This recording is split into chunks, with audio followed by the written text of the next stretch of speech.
Good afternoon. We're doing 27 real estate tips. You don't know what you don't know until you find out through experience or through training. 100% of sellers want more than their house is worth. You probably knew that. Home valuation ads are realtors trying to get listings.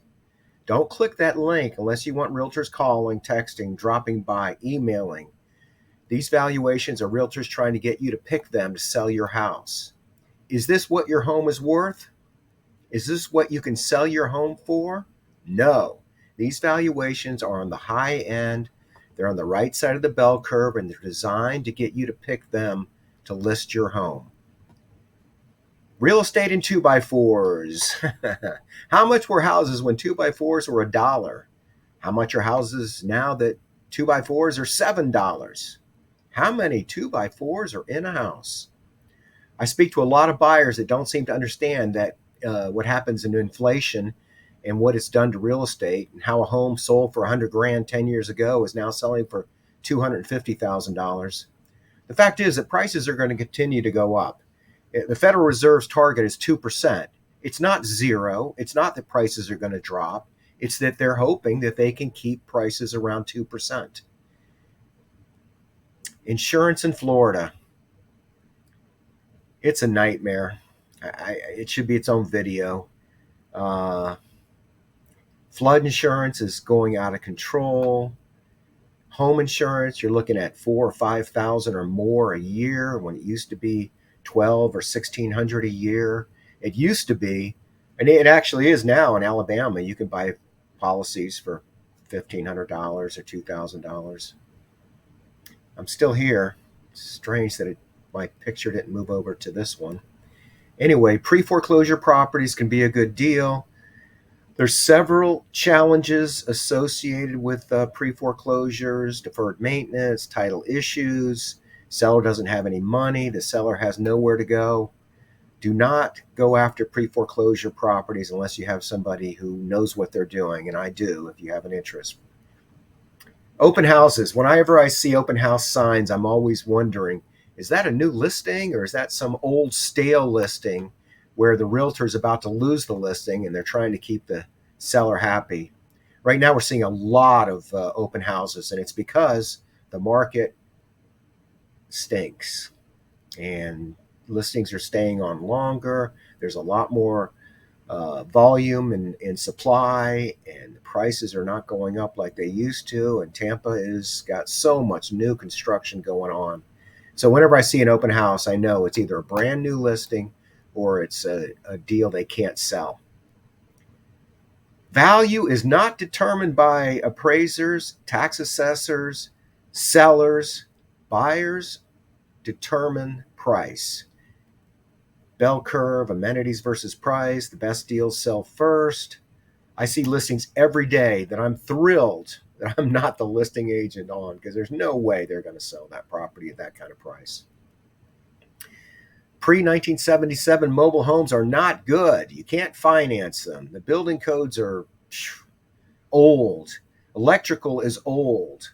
Stay away from pre-1977 mobile homes unless it's such a good deal. You just can't stand it and you have to buy it. Thank Barbara Ann for this tip. Buy utility line coverage for your homeowner's policy. So I'm doing a lot of content on what to do if you are going to stop buying homeowners insurance. First thing you should do is cut down all the trees around your house. You should update your wiring. You should still buy liability insurance just in case somebody has a trip and fall. And if you're canceling your home insurance, it means that you have no loan, and it means that you're a higher risk for deed fraud. And deed fraud is pretty frightening. And if you don't understand deed fraud, the quick on it is that anybody can go to the county and record any document as long as it has like 7 things: a return address, who prepared it, 2 witnesses, a notary. So if somebody steals your identity, creates a driver's license in your name, they can go and get a quitclaim deed and pull your house out of your name, creating a nightmare a disaster. So if you are going to if you don't have a mortgage on your property, reach out to me and I'll talk to you about how to avoid deed fraud. More tips if you're going to get rid of your homeowner's insurance: create a self-insurance fund, do regular inspections, do upgrades and repairs, do fire safety measures, smoke detectors, fire extinguisher, home sprinkler systems. Alternative insurance options include higher deductibles, um, maybe just getting a fire policy, get a home security system with an alarm and cameras and strong locks to reduce vandalism and theft. And if you don't have insurance, you don't have insurance. Disaster preparedness: you can create a plan, take proactive steps to mitigate the loss. Create a savings fund where, let's face it, if you're not spending $500 on a month on homeowners insurance, you could put that $500 a month into a savings plan. After 10 years, you're going to have $60,000 of which you can use to mitigate any damage that you have from your, you know, any damage you have to a home that's uninsured. All right, polybutylene is not being used now. It was a plumbing material that ended up, oh man, I can't believe I got to take this. Hey, let them in, let them in. No, okay, but you've got to turn around and put them on your list. I know. Thank you. All right, polybutylene is a popular plumbing material that they don't use anymore. But if you have a home and it fails inspection because of polybutylene, you're going to have to go ahead and make a change there. Aluminum wiring: if you don't have it, you don't need to know about it, but it is a item that's found in home inspections, and if you have it, you have to either mitigate it or you have to have your house rewired.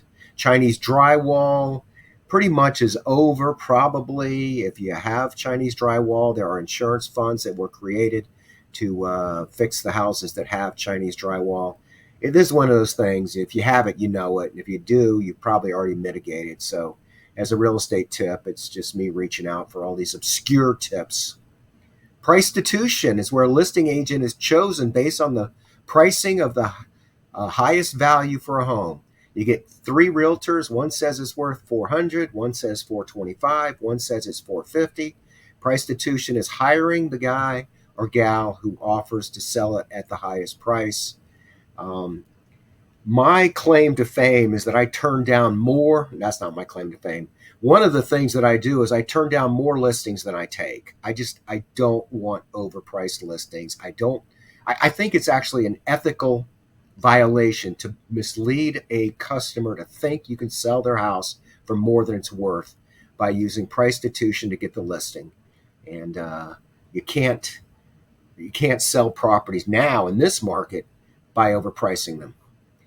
The second agent sells the home. So you want $450,000 for your house and you call Randy Jenkins. That's me. Where am I? Am I still here? Hey, I'm here still. Okay, hiding behind the scene. And you want me to sell it for $450,000, and I know your house is worth $400 to $425, and I tell you, I won't take the listing. I tell you what I will do is I advise you to list it if you can with somebody who's going to list it at a price that you like.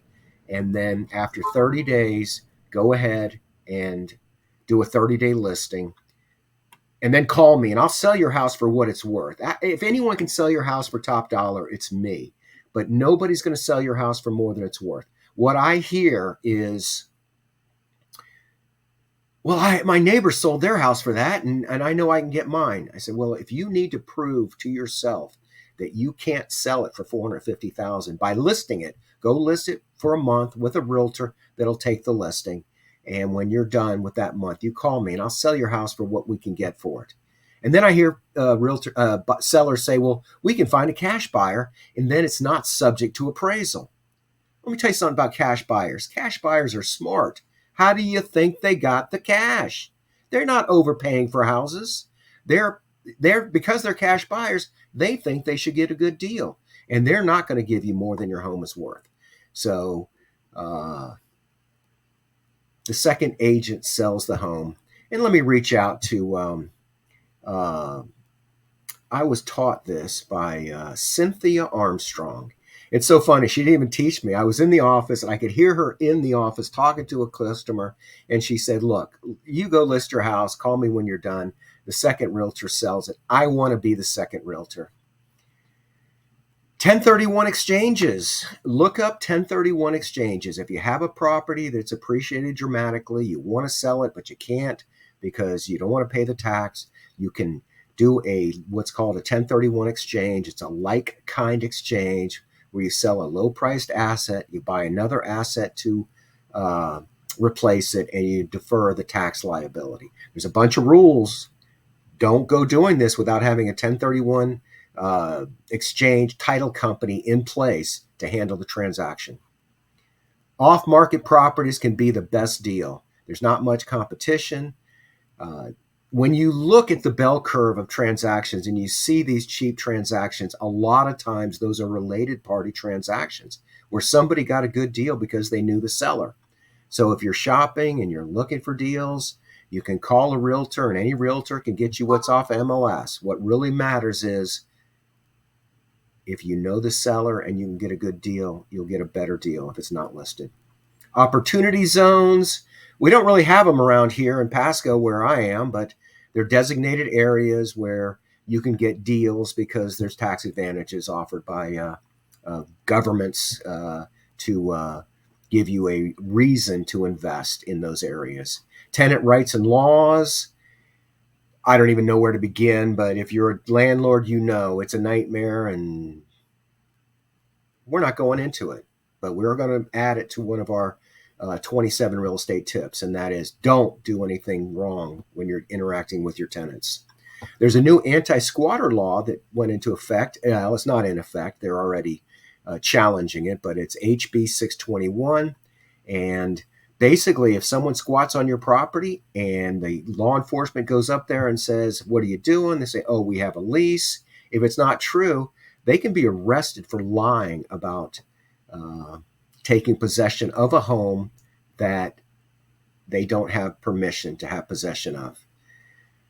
This is not a tip, but I'm throwing it in there. Realtors don't return phone calls. It's really hard to get realtors on the line. It's one of the weirdest things, and there's no reasonable explanation.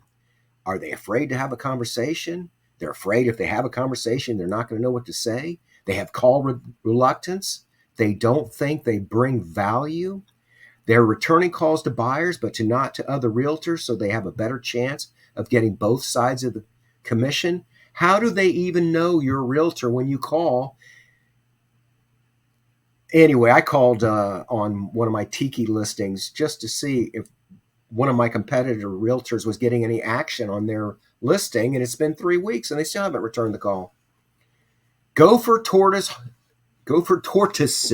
are protected species.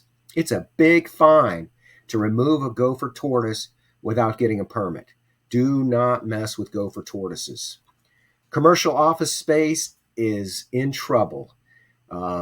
With the COVID, we found out that you don't have to go to work. You can do your work from home, and commercial buildings and commercial office space is in trouble. There's a lot of loans coming due that are not going to be able to be refinanced because the interest rate went so much higher, and they're not getting the rental income. And I think we're going to see a lot of commercial office space turned into different other use, big evolution in real estate. This is a new one, and I love it. Never repair plumbing, always replace it. So if you have a leak under your sink, don't change the washer. Replace all of the plumbing under your sink and all the piping that comes out of the wall, and put that on your real estate tip. We're going to do, this is the third in the series. I've got the fourth already written, and it's just too much. These things are too long. Nobody's watching them to the end. I'm going to revamp them into more bite-sized tips that are uh, basically, it'll all be buyer tips, or it'll all be seller tips, or it'll be all negotiating tips. And I'll be happy to continue to do these. I think I do them as much for myself as I do for my potential customers. I understand you're watching this video because you want to learn, but you're also trying to figure out, is Randy Jenkins the guy I should hire? Is he the one? Is he the realtor for me? I'm working on some content that's going to allow me to make an argument about why you should hire me. And it'll probably end up being on your feed or retargeted, or I'll use it in marketing. But in the meantime, I got to stop.